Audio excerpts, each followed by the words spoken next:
All right, so today we're going to talk about Raceline Optimization. Before we go into that, some logistic stuff. First of all, apparently RT Lab is now due on Friday for now. But more importantly, the project milestone 1 or the project proposal is due on, I believe Rahul said April 6th on Monday. And then we'll release the new simulator and the install instruction. I already have the repo up, and I'll add everybody to the repo after this class. I also send out a Google form, so please leave your GitHub username in the form so I could add you, because it's not publicly available yet. It's a private repo. We'll release all the instruction and make sure everything is at least somewhat working, right? There might be bugs still, but I'll try to get it done before Friday. And then next we'll basically go over what's changed in the simulator, because this is probably the burning question that you all have going forward. So first of all, a little bit about how the system structure will change. So what we did is we basically put the gym environment, the opponent agents that you'll be facing, and all the communication node inside a single Docker container, so you don't have to worry about installing stuff natively on your system. All you need to do is basically build this Docker container and have it running in the background, and it will talk to the ROS on your host system. So what you'll be seeing is, as usual, you will be sending out drive messages to some given topic. You'll receive the sensor topics, the sensor information through the usual topics. So you'll be basically getting all the scan through the normal ROS message type, and also the odometry for your ego vehicle and your opponent. It'll be on 2 different odometry topics. So the way this works is that the environment is running in the Docker container, and whenever you get sensor information from the Docker container, you could decide what you want to do. And you can do that by sending a drive message to control your ego agent through ROS, and then the ROS bridge node inside the Docker container will be listening to that topic. And once it receives a drive message, it'll trigger the opponent agent to make a plan. So then it will also stab the gym environment with both of the drive input and then create a new observation. So I think, at least for now, most of the interface won't change on your side. You'll just be running a different simulator, but all the interfaces are the same. So you still have the choice of using either Python or C++, because ROS is still in the loop. Yeah, so basically what will be available to you is all your ego agent sensor topics, such as pose and speed, which is a odometry topic. The LiDAR scan will still be on a laser scan topic.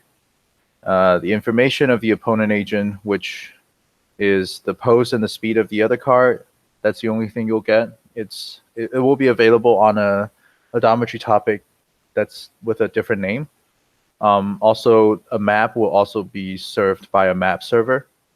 I'm still working out how to visualize all this. So in our plan, the only thing you'll need to run on your host system is basically your agent.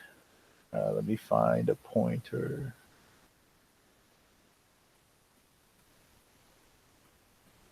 So what you need to run is the agent node that you write, and also on the side, I'll provide a template launch file which launches the visualization. We'll be doing that in RViz, and hopefully everything just works, and that will be the only thing that you launch on your side. Everything else will be running in the background in the Docker container. Yeah, so you won't be seeing any of the agent code or deal with the OpenAI gym environment at all. So you'll get the usual ROS interface that you're familiar with. The environment information. Yeah, the same map and map metadata topic will still be available. So if you want to use them, it's there still. And so to get started, the first thing you'll need to do is to basically get familiar with the basic concept of Docker. So it's a pretty simple concept. Basically, it's a lower level than a virtual machine, but it's kind of like a virtual machine, but not. Just go to this link, and then there's a pretty good explanation on what Docker containers are. And then once you're done with the getting started tutorial, you should go ahead and install Docker on your system. So I'm assuming that all of you, at least one person in your team has access to Ubuntu on their system. So all this is still based on Ubuntu. I probably won't have time testing it on other systems, but this requires you to run ROS natively, which I assume most of you have it on Ubuntu. So all the tutorial are based on having an Ubuntu system. Next, I've sent out this link already, so please fill out the form with your GitHub username, and I can add you to the repo, and I'll give you access after the class. And lastly, you can clone and follow instruction in the README to install the environment. Currently, I have the Docker container set up, but I'll still need some debugging on the communication bridge side. So things are not fully working yet, but it should be. I'll make sure that at least the basic version is up and working by Friday. But meanwhile, you should be getting familiar with Docker and know the basic concept and the basic commands to run Docker containers.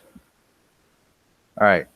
Any questions? For Docker? Oh yeah. For Docker, will we be, so you basically run the container, and then are we basically doing like a Docker exec kind of thing to run their code in it? No, you don't have to do that at all. So I will open up the communication. So once the ROS communication node is running inside the Docker, it should look like it's just running on the host system. The code is actually running inside the container, but you will still be able to communicate through topics. Okay. Yeah. I don't know. Maybe I'll have a better explanation in the README when I update it. So then why do we need to? So the Docker container is being run on your computer? No. This is for all. This is still all local. So this is basically a test container for you guys. Oh, okay. Gotcha. Yeah.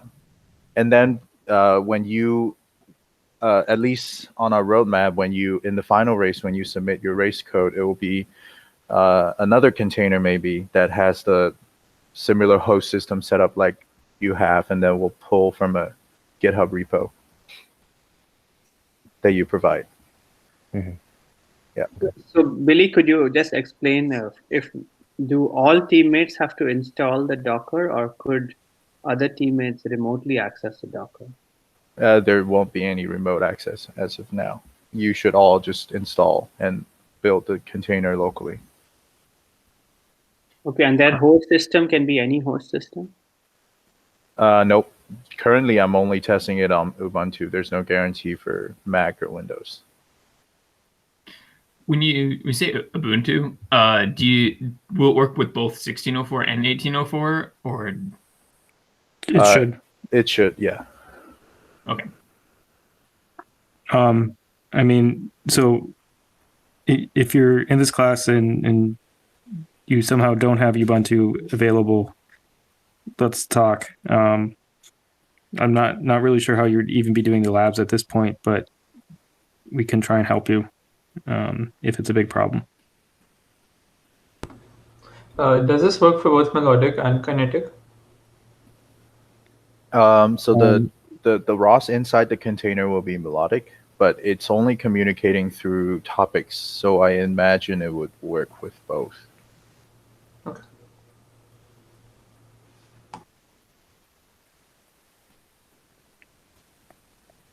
All right. Any other questions?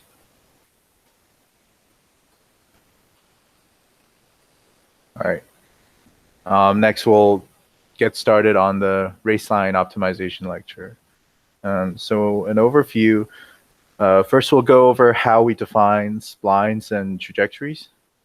So up till now, you're working with basically paths, so like the waypoints that you recorded in Pure Pursuit. Maybe you have some velocity profile on there, but it's not created like you may be just creating it by slowing it down at the corners, and the shape of your path is not optimized. Next, we'll go over some strategies that optimizes for left time. So the first one of those strategies is using convex optimization to find an optimal velocity profile. And then we'll also go to a strategy that's based on evolution strategies to search and evaluate different solutions of the combo of raceline and velocity profile. So the problem definition, what are we actually doing here? So first of all, we need to define what is a raceline. Next, we'll have to figure out a way to parameterize the raceline, evaluate it based on some fitness function, and then optimize to either minimize or maximize that fitness function. So on the figure on the left here, you'll be seeing some progress of optimization where the algorithm is changing the shape of the raceline. It's also moving the velocity profile on the raceline. So eventually, in simulation, the lap time of each lap will start over here, will start lower as the generation grows. Right, so I'll go over how we did this in a later slides. So first of all, what are splines and how do we define trajectories? From Pure Pursuit, the behavior of the vehicle, as you've seen, is mostly defined by the waypoints or the path that you've chosen. The other factor is the look-ahead distance, but that mostly acts as a controller and how well you track the path. But what raceline the car will take is mostly constrained by the path that you created. So prior to this, we've been using a waypoint logger. At least some of you was using it or creating it, creating the path by clicking on the map and then somehow creating a fixed loop. And then maybe you have some smoothing function to create the path. So what we're trying to answer here is that, is there a better solution to create such a path for the car to track? So the answer, or a very common solution, is to parameterize the path as a spline. What's amazing about the spline parameterization is that the shape of the path can be changed by changing the parameters of the spline. So you could either change the control point to move the spline around, or you could change the smoothing factor to change the shape of the spline, like how sharp it turns or how slowly it turns around the corner. Also, it's easier to sample the discrete points on the spline. So basically, you can define a function that maps the space between 0 to 1 to the whole space of the path, where you can take any number between 0 and 1, and then the spline will return you basically XY tuple on the path. So how are splines defined? Usually they're just piecewise polynomials, at least in the case of cubic splines that we'll go into details later. So the curve is broken into consecutive segments, each of which is a low-degree polynomial interpolating the control points. Note that this could be the curve might not be interpolating the control points, right? The control point mostly control the shape or the general direction of where the spline would go, but this is a based on case by case. It might be different if you're using a different spline. And then how do we make all the so say that if we have a curve that's broken down into segments and you have these control points that the curve goes through, What's an easy way to make sure all the segments fit together nicely? Any ideas?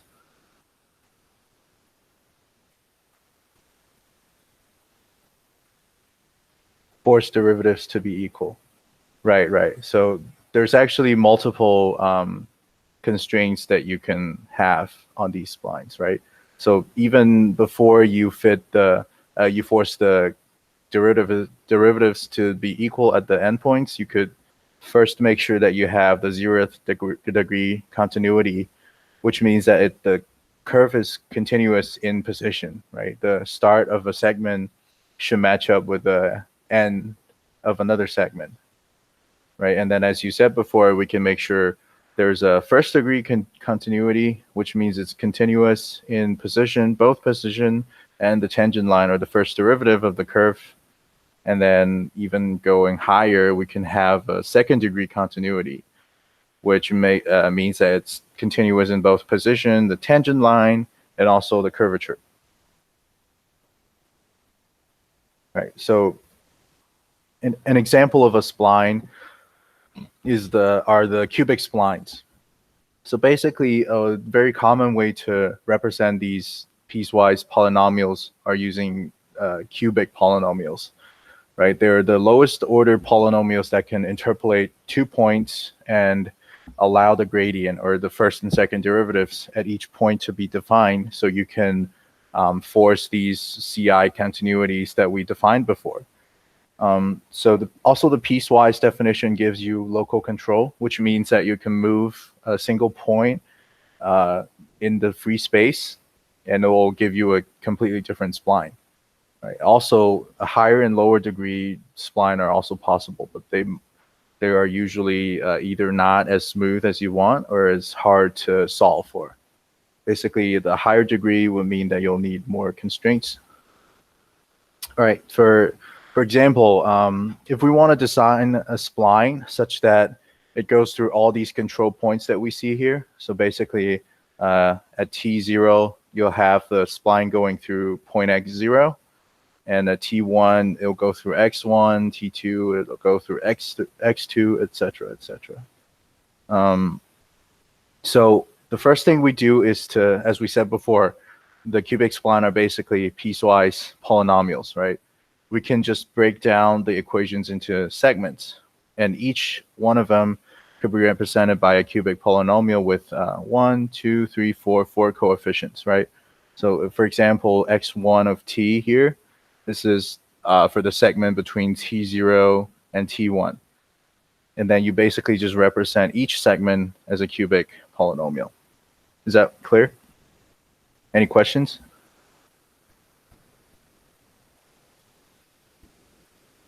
Okay. And then basically you are splitting the whole spline up into m spline segments.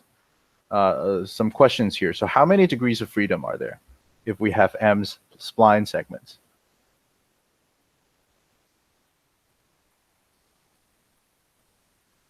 Right. Yeah, you'll have 4m because you have 4 coefficients for each equation, right? So how many constraints do we need to solve this? Right, we'll also need 4m.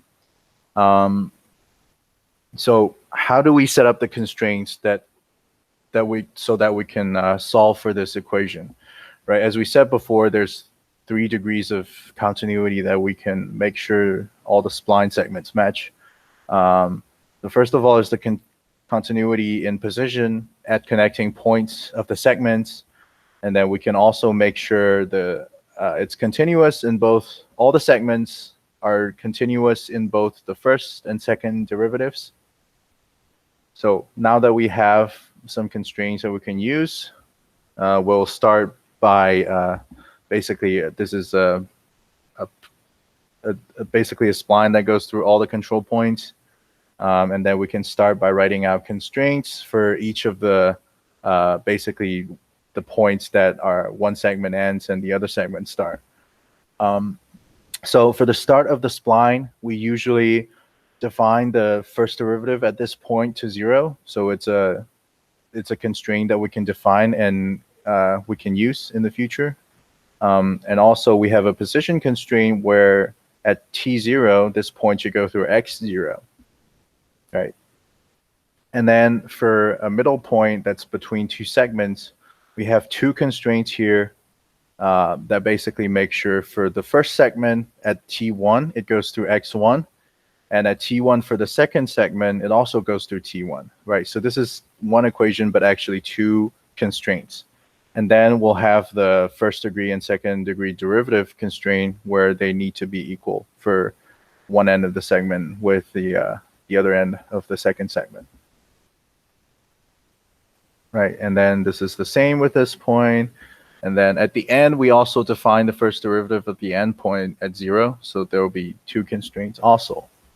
Right, so for example, this is m equals 3 right here, right? There's 3 segments. So the constraints we'll have is basically, we can think about it this way, right? There's m equals 3. We have 4 points here. So that's m plus 1 points. And then basically for these middle points, we'll have basically m plus 1 minus the 2 start and end point. We'll have m plus 2 minus m plus 1 minus 2 of these type of middle points. And each of them will have 4 constraints. So that's 4 times m plus 1 minus 2. And then we'll also have 4 constraints in total for the start and end points, right? So that gives us exactly 4 m points. And then now we can solve for our cubic polynomial segments. Right. This is a very simple example on how how cubic splines are usually implemented. So this is actually a 1D example. Any questions?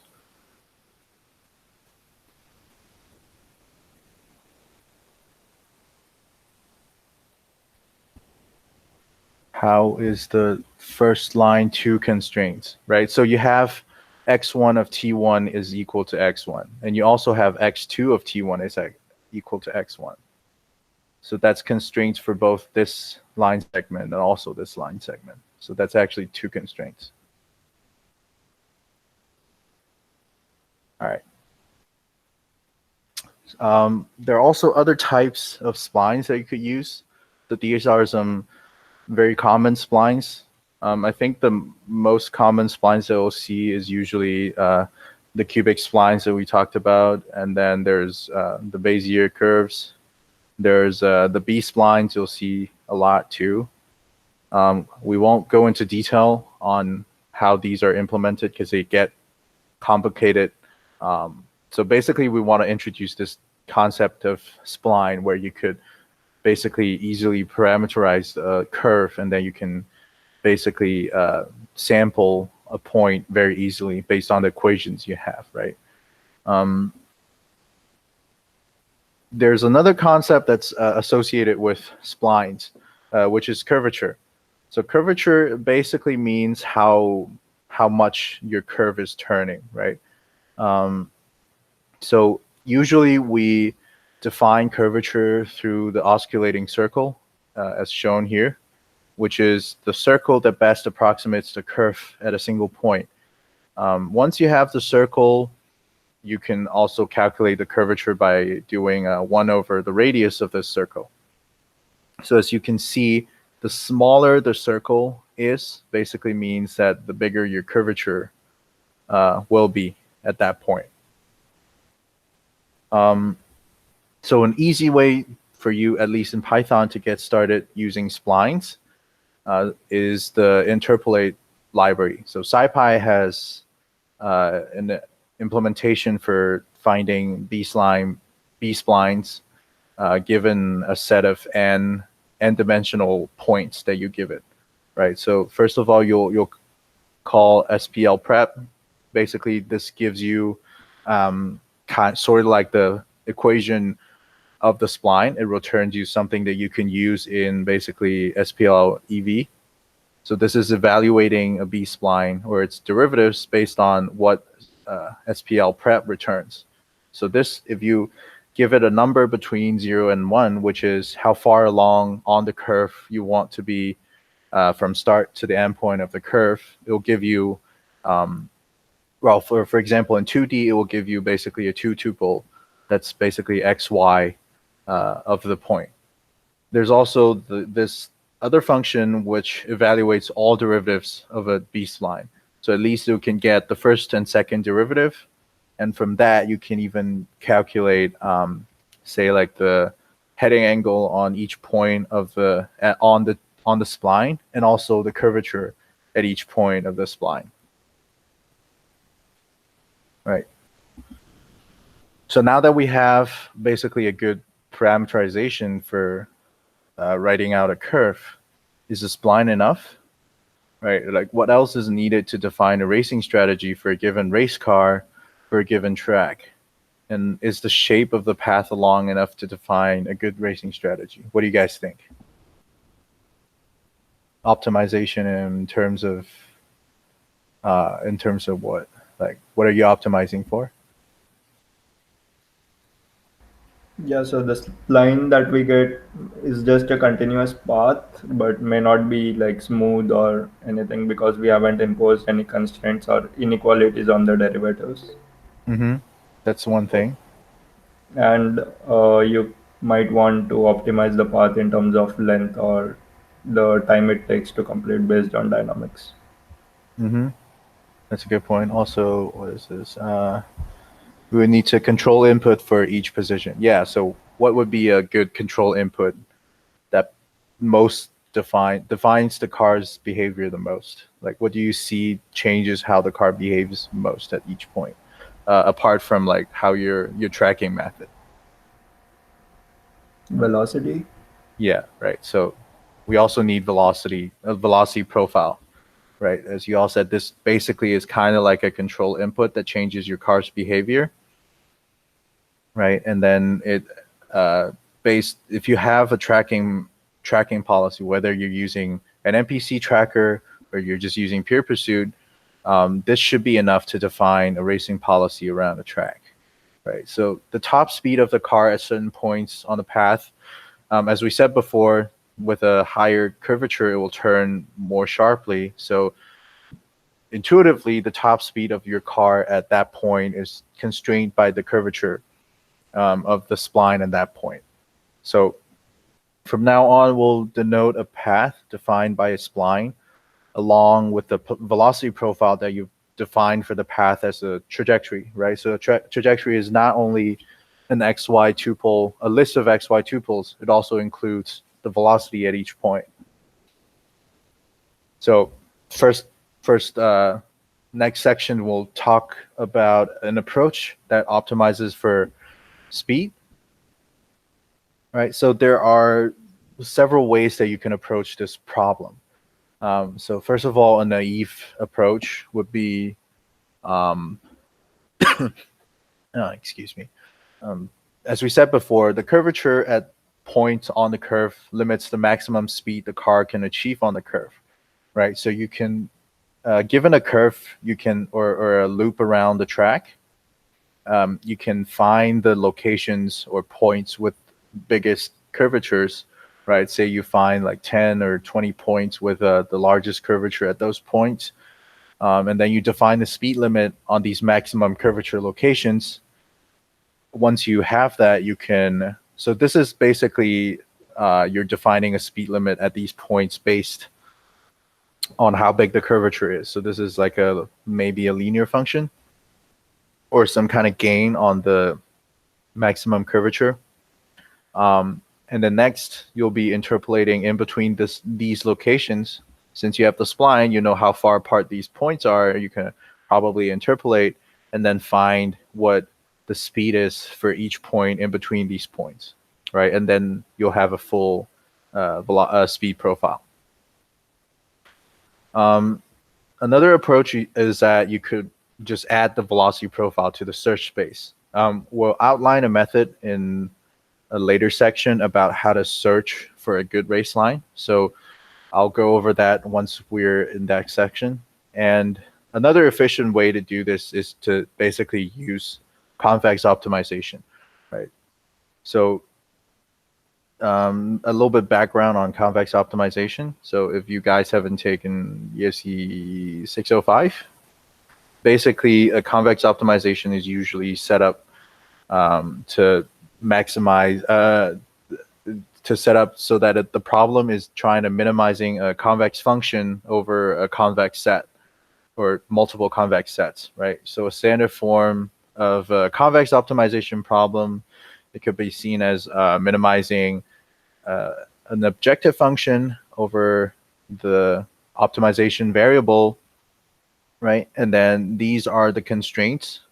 So for example, there are two types here. Your functions f and gi will need to be convex, and the functions hi, or the equality constraint, needs to be affine. So one example, basically this is kind of a solved problem. So Stephen Boyd, basically the person who created this whole course on convex optimization, they have a paper on minimum time speed optimization over a fixed path, which in the paper, given the raceline, the target vehicle's basic physical parameters, in our case, a car-like robot, given the weight distribution, and the surface friction coefficient that the car is traveling on, we can solve a convex optimization problem to find an optimal velocity profile. So how are the constraints set up? Right. So first of all, we have a constraint on the dynamics of the vehicle. So basically in the paper, they wrote this all out. So note that in the paper, they also do velocity optimization on space vehicles. So basically like satellites, rockets. They also have planes and underwater vehicles. So car-like robot is just a subset of the vehicles that they're trying to optimize the speed for. Right. So the general form of the dynamics is just you have a control matrix that then U is the control inputs, which then is equal to the mass matrix, and then Q is the configuration vector, right? You have a centrifugal matrix, which I think for our case is 0 or identity. And then a force as a function of configuration. So if you want more details on how the problem is set up, I suggest that you read the paper because it's pretty complicated, but I'm just giving you like a general idea on how they set up the problem, right? And then you also will have control inputs, constraints on control inputs, right? So basically we define the constraints on velocity, acceleration, and actuation to be inside some set of constraints based on your configuration. Right, so this is what we said before. Based on your weight distribution and friction coefficient, you can create some constraints on how you want to perform your actuation. Right. So this is still the same. And then we also have the constraint on the path you wish the vehicle to follow. So this is basically a function where it maps 0 to 1, the space between 0 to 1, to a p-dimensional space in R, which is basically depending on what space you're trying to plan in, right? For example, in our case, it's a plane, so basically you only have x and y. So what kind of function do we know that does this? Right? Is there anything that looks familiar that maps 0 to 1 to something like this that we just talked about?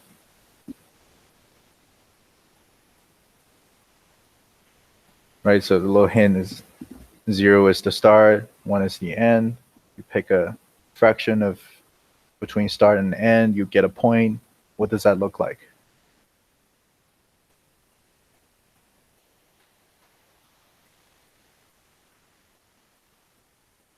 Right, basically looks like a spline function that we just defined, right?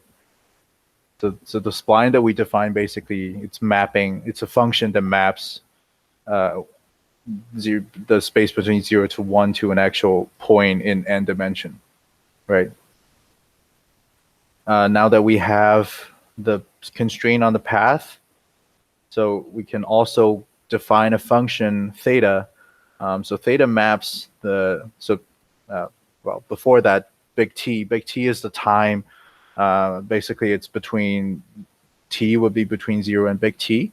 0 is the start of traversing the path, and then t is the time when the vehicle reaches the end of the path, right? And the function theta basically maps the time to a value which represents a fraction of the path length which has been traversed. And then put it all together. Before we put it all together, there's also constraints on, given the path that you have, what is the constraint on the vehicle's acceleration and the vehicle's velocity? And then basically putting it all together, the goal of the convex optimization problem is to minimize the big T that we saw, right? That's the time that you arrive at the end of the path. So you want to arrive at the end of a path as soon as possible. So you're basically trying to find an optimal velocity profile, right? So you're minimizing T, and then these are all the constraints, which are your configuration constraint, your path constraint, and then your control input constraint, right? So how to solve this? You could use CVX, which is a convex optimization solver. You have to write out the problem. You can do it in either Python for sure, and then in C you might need to use CVX-gen to create executable that solves for this problem. If you want to get into this, you should definitely go ahead and read the paper if you want, and then if you have experience in ESE 605, you could also try to use this as an example to apply your knowledge in convex optimization. All right. So next, we'll be going over basically a search strategy on how we find a good solution, right? So we talked about how we parameterize it. We talked about how to find where will we be able to, so those are based on the configuration. So at least in this paper, the inertia and the control matrix is based on the weight distribution and the mass of the car. So it's a different dynamic model that we use in say our simulator. But if you want more details, I can send you some code on how to make this work. All right. So yeah, we still need some strategy to so basically now that we have a way to optimize say for the velocity profile for a given spline, you're still only optimizing for one spline, right? You don't know if there's a better spline out there that would give you a lower lap time. So we also need to search over basically this whole space where we parameterizes the car as basically a combo of points or vectors that can basically give you an outcome based on your configuration. Right. As we said before, so we'll propose a solution based on evolution strategies to basically define a search space first. So first of all, let's define a search space for the spline. So as we said before, one of the easiest way to come up with a spline is to define the control points, right? Once you have the control points, you can basically define a spline. So the solution I'm proposing here, so this is one of the approaches that we've tried before. The first of all, you need to divide the drivable area on the given track into equal size rectangular boxes. So like the colored boxes you see here, right? I'm dividing up the track and then overlapping them so that it covers the whole track. And then next, basically inside every single rectangular box, because they're all the same size, it will provide you a bound on both the X and Y coordinates of a point. Say you want to find a point inside the box, right? In the frame of each box, you can basically easily sample this, right? You have the lower bound and the upper bound for X, lower bound and upper bound for Y. and it's really easy to find a point inside a box. And then if you have n boxes going around the track and then covering the whole track up, you can basically very easily form a vector of in the 2n dimensional space that defines the control points, right? So and then after all this is done, we also keep track of all the transforms between each box in the map frame so that we can take the points that we sample inside these boxes and then transform it into the world frame. Is this point clear? Any questions? So what we're trying to do is basically trying to have a very easy way to find control points along the track that can form a spline.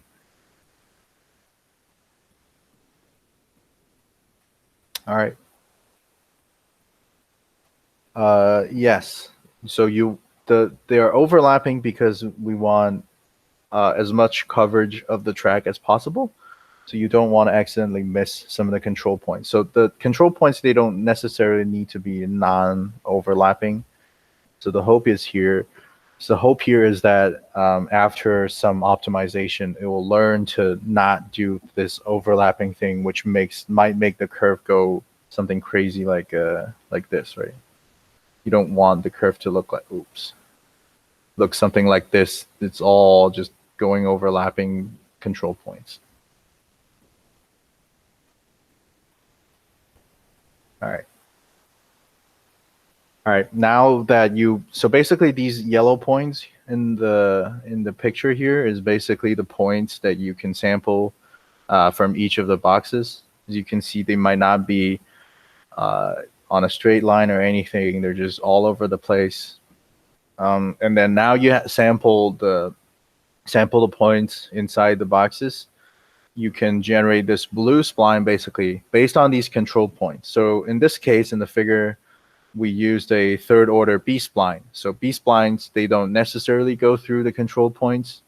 The control points only changes the directions that the spline is going, and it changes the shape a little bit. Right, so now you see how this all comes together, right? So depending on the choice, on your choice, the spline might or might not go through the control point. Right. Any questions on this?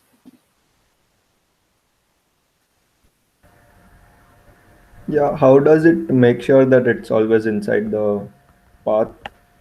Right, good question. So so for each of these samples, basically when we sample for a spline, as we said before, it's really easy to find a discrete point on the spline because it's basically a function that maps 0 to 1. So you can have some sampling scheme that checks like every little bit on the, let's, in terms of like centimeters, like maybe every 10 centimeters, it's not crossing any of the pixels that defines the wall. Basically, you're just doing like it overlapping check basically, right? So you might miss some points, but yeah, that's You basically. do that with the sample points or the whole equation of the spline that you got? The whole equation of the spline. And then you redesign your spline if it goes outside, or how do you correct it? So later on we'll talk about how we do the optimization. So we basically discard that solution if it's overlapping with the walls, right? Okay. And then we generate another one. So these are actually just random samples inside the points. So if this doesn't work, you can just discard it and then sample again. Okay. Okay. So next we'll talk a little bit about the search that we'll be performing. So the goal of the search is that after finding the path, we use the convex optimization solution we mentioned before, or some other strategies. Oh yeah, so basically, if you remember before, another way of searching for a good velocity profile is by adding the velocity at each point to the search space. So what you would do for that is when you're sampling the 2n vector, you'll also add a velocity for each of these points, right? So you can provide some arbitrary bound that you think is reasonable, right? So you basically never want to go backwards on these points, and you maybe know some maximum velocity that you could be going. So at each point, you could just randomly sample a number and then assign it to create a velocity profile. Right. So the other alternative is that once you have the path, you can use the convex optimization solution that we talked about, and then find the optimal velocity profile to traverse the path.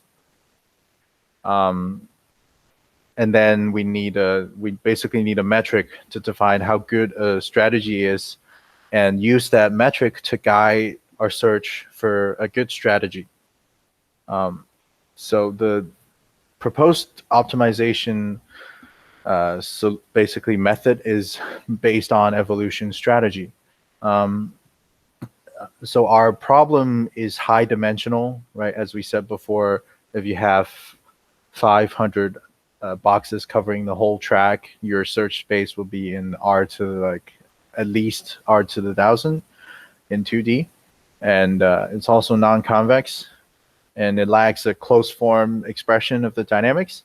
So the reason we chose evolution strategies to solve these kind of problem is that it's a gradient-free black box optimization, which doesn't require any information on the gradient of the function that you're evaluating, right? So this evolution strategy is basically inspired by natural selection. And it was created in the early 1960s. It's developed in the 70s, right? It was proposed to solve some of the tabular RL problems, but because of the large computational power that it needs, it didn't really gain any traction until recently. Now we have a lot of computing power at our disposal. It became very popular again in deep RL. Basically, people use these type of strategies to search for the weights in the neural network, which is, it's very high dimensional. So the intuition is this genetic algorithm, which is only slightly better than random search. It's not exactly. So I'll talk about how. So it's a variant of ES, which has so it balances between exploration and exploitation. So it usually works pretty well comparing to random search. It's not completely random. It's more like a guided random search. Mm-hmm. All right. So the intuition of ESs is usually that you randomly generate an initial generation of vectors, right? So basically the vector we said before that represents the whole spline. Basically those are the vector of points that you sample inside the boxes, right? And then you can create a velocity profile for each of those individuals in the generation. So say for this is a hybrid parameter that you can tune, but for example, with a population size of 1,000, you would randomly generate 1,000 of these vectors, check for their feasibility, right? So as we said, check if it crosses the wall. So if it crosses the race wall or the racetrack wall, it's not going to be, it won't work even if you don't consider the dynamics of the car, right? So now that we have a population or generation of these vectors, we can evaluate each individual in the current generation by a fitness function that we define. Once we have a score for each individual in the generation, we basically follow the rule that survival of the fittest. We select only the individuals that score the highest from the current generation. So usually this is another hyperparameter that you can tune. For example, if I have a 10% survival rate, well, I'll just take the top 10% of the individuals that scored the highest, and I'll form the next generation based on these highest scoring individuals. And the method that I'll introduce here is called CMA-ES, right? So CMA stands for covariance matrix adaptation. So the advantage of using this is that CMA-ES maintains the populations, or as you said, the generation of vectors. It maintains this population, this idea of population using a Gaussian distribution, right? So you can create a mean and a covariance matrix for your current generation. And basically at each population, the mean and covariance matrix is evaluated at the end of each generation. And then you adaptively increase or decrease the search space based on the current solution that you have, and then creates the search space for the next generation. Maybe I'll show a figure here that kind of explains what's going on, right? So these are two 2D examples. So each of these blue, green, or red dots are a single individual in the population. And then this function in the background, basically, it's a 2D function with the lighter the color is, the lower the function value is. So it's just trying to find the point with the lowest function value. So you can see it starts out with an initial Gaussian distribution. There's basically a circle here. And then you'll keep a mean and the variance. So the mean is basically the green point, and the red point is the point in the current generation that has the highest function score, or the lowest function value that we have here, right? So as you can see in the beginning, it sees that, oh, there's a lot of difference in the scores, so I'll just increase my covariance, the norm of my covariance matrix, to basically spread out the population, right? So this is an exploration that is trying to basically adaptively change how it explores, right? And then once you have some populations in the area with low function values, right, as you explore here, it slowly sees that, oh, this area is really good. It has really low function values. And then it will start to converge on that area, and then eventually it will converge to a single solution. So this is the exploitation stage, where the norm of the covariance basically goes to really tiny, right? As you see, it converges on one point. And the same goes here, right? So the idea is that you're basically maintaining, what's the difference between the left and the right? So these are just two different functions. So this is one example. This is kind of like a grid-like with these are just two different functions that it's trying to find the minimum value.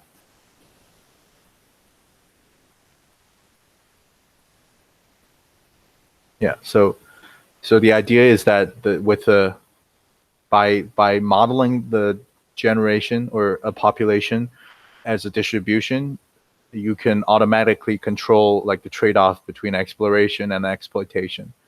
Right. Any questions on this?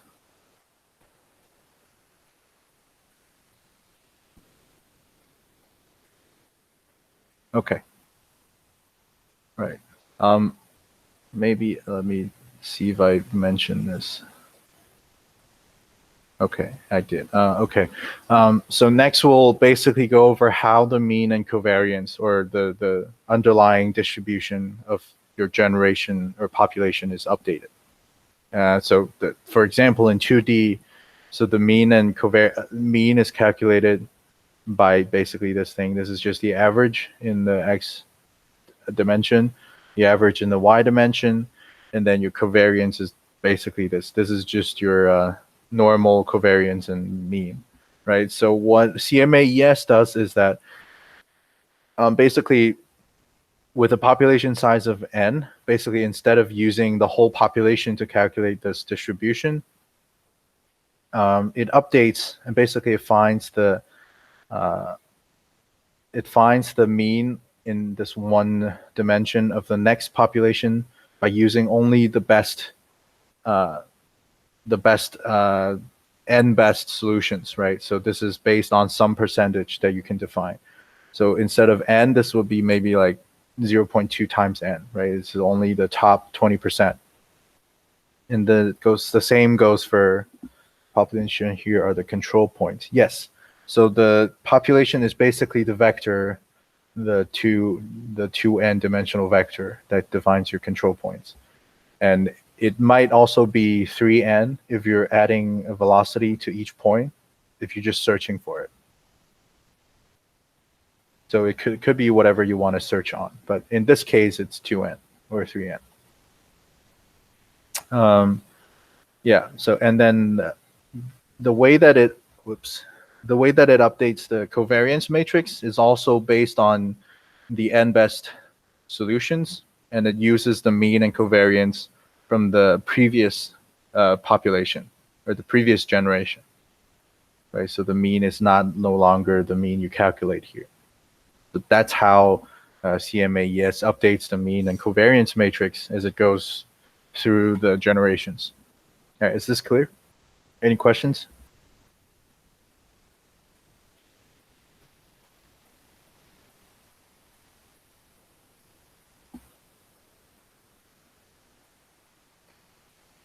I see someone shaking their head. Any questions?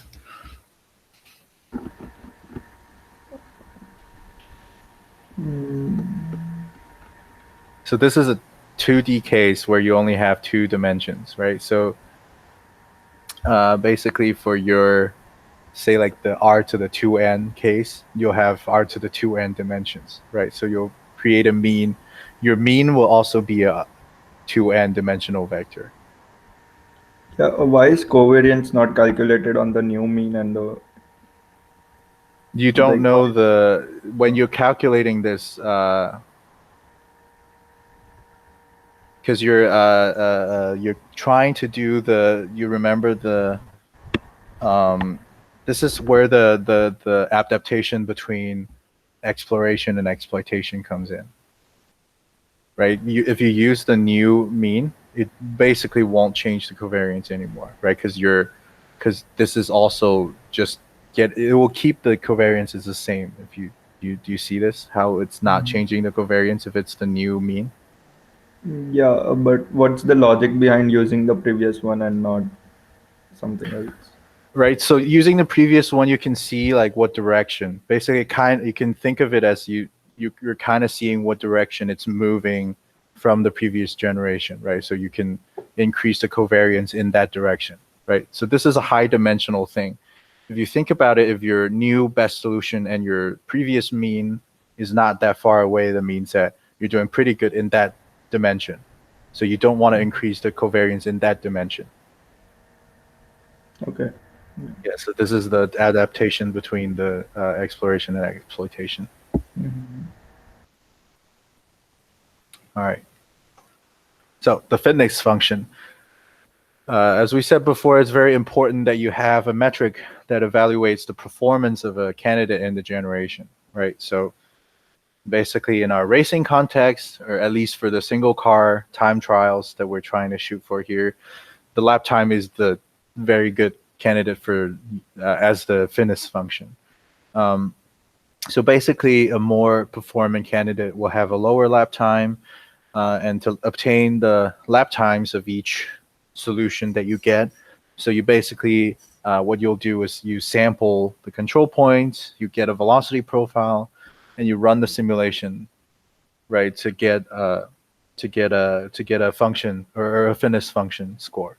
So basically, your simulation will become the function that maps from your r to the 2n space or your configuration space down to a single real number, and that's how this is able to perform without using any gradients, right? So the requirement is that you have some function that maps from your high dimension to a score.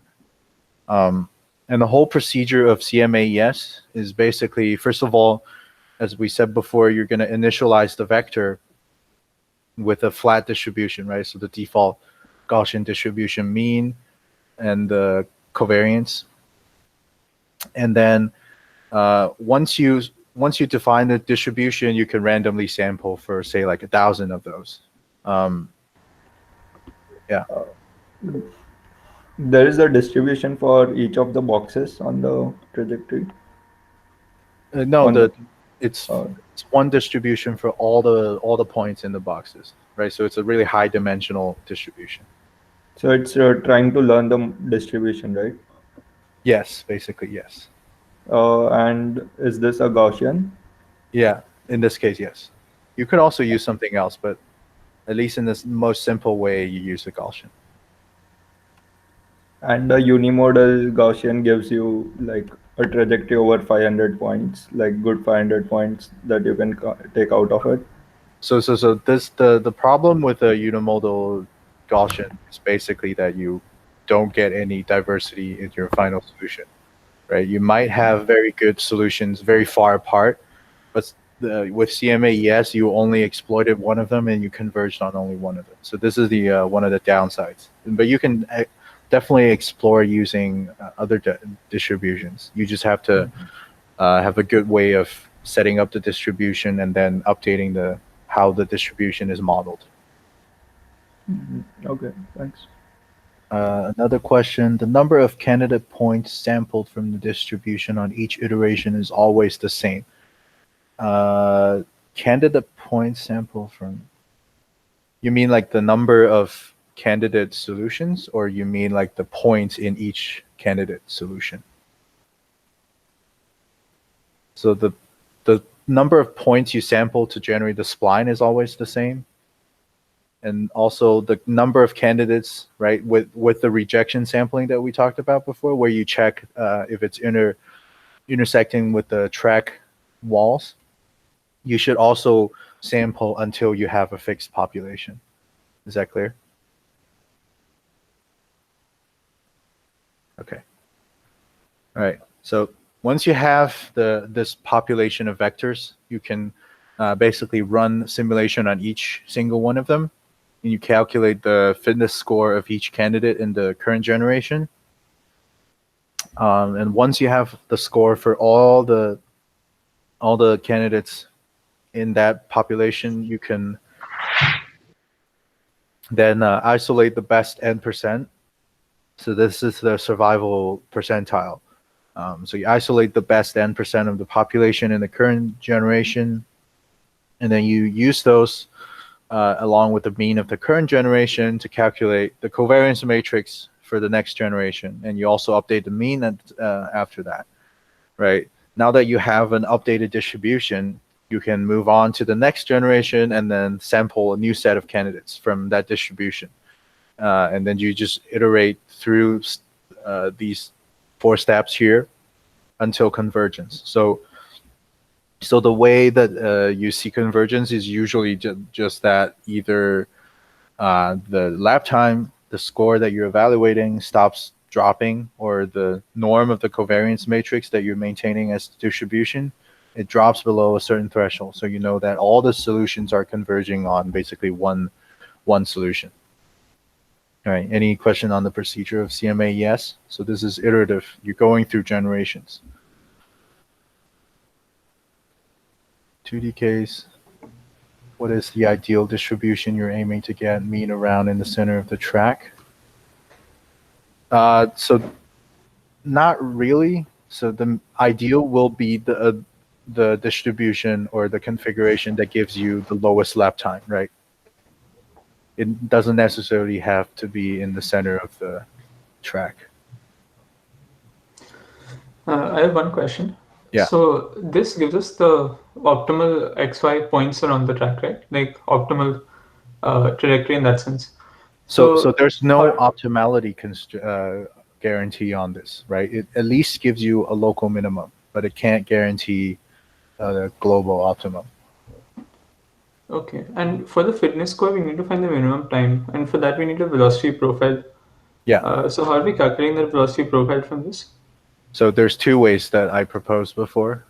It's just actually 3 ways. It's just different strategies. So the first one is that you find the points on the path with the highest curvature, right? So you know the curvature is the limiting factor of your velocity. You could just set a fixed velocity on those points and then interpolate between the points. That's one strategy. And the other one is just add the velocity to your search space also, right? So instead of searching for 2 to 2n points, you also add velocity, so the search space becomes 3n points. Okay. Thank you. Or lastly, the convex optimization, right? Because you already have the race line, you have all the physical parameters, you can solve for optimal velocity profile. Okay. Yeah, so that's the 3 strategies. Okay. Questions overall on anything? So maybe I'll show some videos of the car going around. So this is based on a paper that we submitted. Well, I'll go over the references first. So the first one is the speed op, basically the convex optimization problem to solve for optimal velocity profile. So you can, if you're interested, you should go read this paper. And then this is basically the paper on CMA-ES and how the whole thing works. But I think I boiled it down pretty simply. It's just maintaining a Gaussian distribution for your population. And then lastly, this is a good visual guide on evolution strategies. So this is David Ha from Google Brain. He talked a little bit about how to use evolution strategies to basically search for good weights for a neural network in one of his deep RL problems. All right. And then can I ask a quick question before you go? Yeah. So in all of these, you're trying to find kind of like an optimal path, and then it's either the optimal path, you try to find like different velocities for the optimal path at different points, or you explain 2 other methods. My question is, what if, so this is, I guess, assuming that you have one path and you want to optimize your lap time.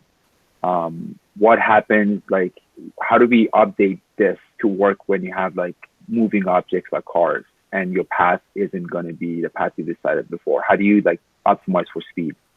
So that's another kind of like a different setting, right? So it won't work in the setting that we have here if you have moving obstacles, obviously. So you need to do you'll need to do some optimization online then. So this is all offline, right? This optimization runs offline, and then you create this. This could give you a nominal race line, basically. If you have moving obstacles, you'll need to do some optimization online, either use trajectory generation and then check for the cost function of your MPC to pick a better, basically a better line that your car will actually track. But you can still use whatever comes out of this algorithm as a nominal race line, right? So if you don't have obstacles, you can just follow this. If you have obstacles, you can do something else. And so I understand the path part. How would the speed come in? So I understand like you can have like a path, optimal path. But if let's say we have this optimal path and we have moving objects, and we want to optimize for speed, we have to, when we have moving objects, we have to like find a new optimal path online and then do the speed optimization on top of that, or no, if we want to do it online. You will just be deviating from this nominal plan that you found offline, right? And once you clear the obstacle, you can come back onto this plan. So if you have like, if you have moving obstacles, this wouldn't be a good solution to. This alone wouldn't be a good solution. You'll need something else to either figure out, basically shorten the horizon of your planning. So you're only looking at, say, like 2 seconds ahead, so you can plan for a shorter trajectory, and also still have an optimal velocity profile. So you can still use this convex optimization strategy on that short path. It will be faster than having a very long path that goes around the whole track. And that's one approach. And also you can basically generate trajectories and then have a cost function for a bunch of trajectories that you generate. And then how you define this cost function, it could be, right, like on this path, how far I'm taking myself off of the nominal race line, right? If I'm taking myself too much off of the nominal one, you get a penalty. or like how close you are at any point of the trajectory that you're close to the moving object. And then you'll get a penalty if you get too close, right? You can have a defined cost function or a set of cost function, and then you can calculate that cost function for each of these trajectories, and then you can pick which one would cost you the less to go off of the track or go off of the nominal race line, basically. Makes sense. Yeah, thanks. Right. Maybe I'll show some videos on the results. Okay, so this is basically the car going around.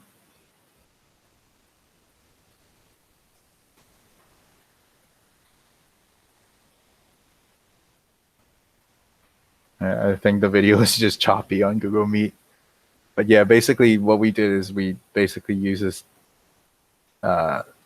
evolution strategy based thing, and then we found solution for the Levine lobby and the MLab lobby. Now you guys were getting pretty close, at least for last semester, they were getting pretty close to this solution that we found. So in this, the MLab time, it did like 16-second laps, basically, with this approach. All right, that's it for this Raceline optimization. Any question at all? Any question on the previous labs? I think the TAs are still here. At least I'm still here. Sid is still here. Any question for previous labs or this? I got a question on the RRT. Yeah. So what would you recommend for, at least for trajectory tracking? So like, let's say you have a RRT path. Should you control your car to follow that path, and then once it gets close to the goal, find another path, or just find a new path every time step? So there's. I would suggest finding a new path every time step. This way, you're always updating if you're colliding. Your path is colliding with some obstacle, right? Because with the previous, if you're not doing this, then you can't guarantee that once you're at the end of the path, you're not colliding with anything. So that's the safe way. The safe way to do is to generate a new path every time step. But the problem with that is you'll need a. I think someone mentioned that before. Basically, the trajectory stabilization, right, or a hysteresis kind of cost function that you need to implement, right? You don't want to switch between two very different paths very fast. Right. So one way is to, after you found the path, you can smooth it out with a spline. So basically, you can have some control points now, right? You have, depend on how you make the search, you have like 4 or 5 points on the tree or the path that you found. You can use those as control points to find a spline, and then track that. It should help a little bit. Or you could use RT. If you're using RT star, it should also help with the jagged path that's switching between time frames. How does it help reduce the switching? I see it helps smoothen the trajectory or make it better, but I don't see how it helps in switching, because if I have an obstacle right in front, then both of the sides are equally probable almost, and RRT will generate either sides in different times. And if I keep updating very frequently, then it keeps jumping around. It doesn't help. It helps a little bit in terms that generally your lowest cost path will be one side straighter, right? In going forward direction, assuming you don't have any obstacles. At least it will at least be slightly smoother for the first two, maybe the first 2 points on the path, but it will still do a lot of switching. So the strategy is to even smooth the path on top of RT star. Or another way is to, well, it might be more complicated. It might be a more complicated implementation, but you can basically have a cost of switching you can basically keep track of the previous path, and then have a cost of how costly it will be to switch to this new path I found, right? You want to have one that's very similar to your previous one.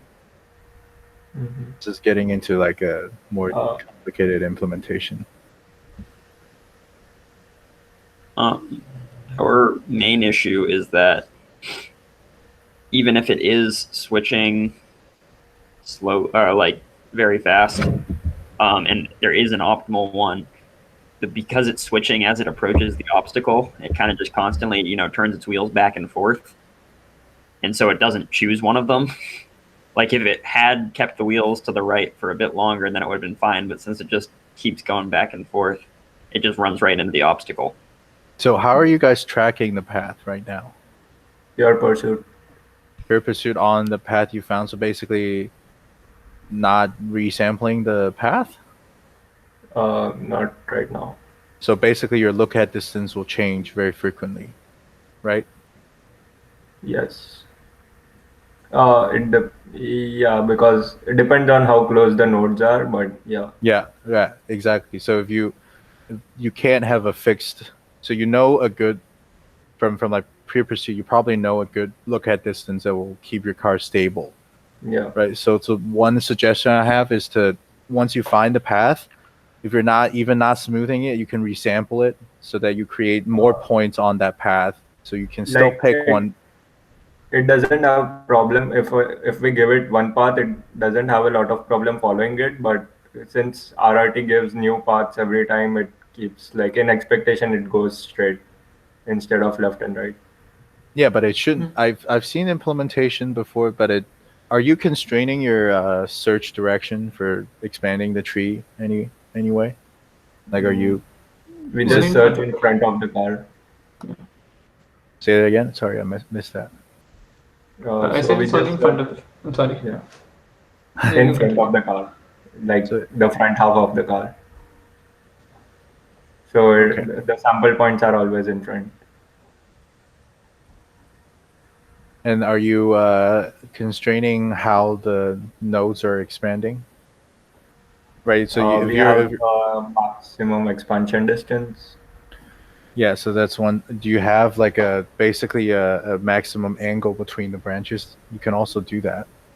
But with RRT star, I think the angles are better. Oh, so you're even having this issue with RT star? Yeah, it's like it's not pure fully optimal because It's not fully yeah, optimal. It's just but it is more close. optimal. But it still like keeps jumping. Uh, do you have a visualization, or you can Yeah, kind of see what it looks like? Luca. Oh, you want me to take a video or? You can share the screen. I mean, if you don't want to that's, share with. I just gotta get it set up real quick. Give me a sec. Oh, okay, but yeah, but what I found before is you resampling the path so that you can still have a fixed look ahead distance, or like somehow interpolate for the point that you're tracking. It helps a little bit. Oh, we are doing that. The problem Oh. is like the point to be tracked keeps changing, and not the.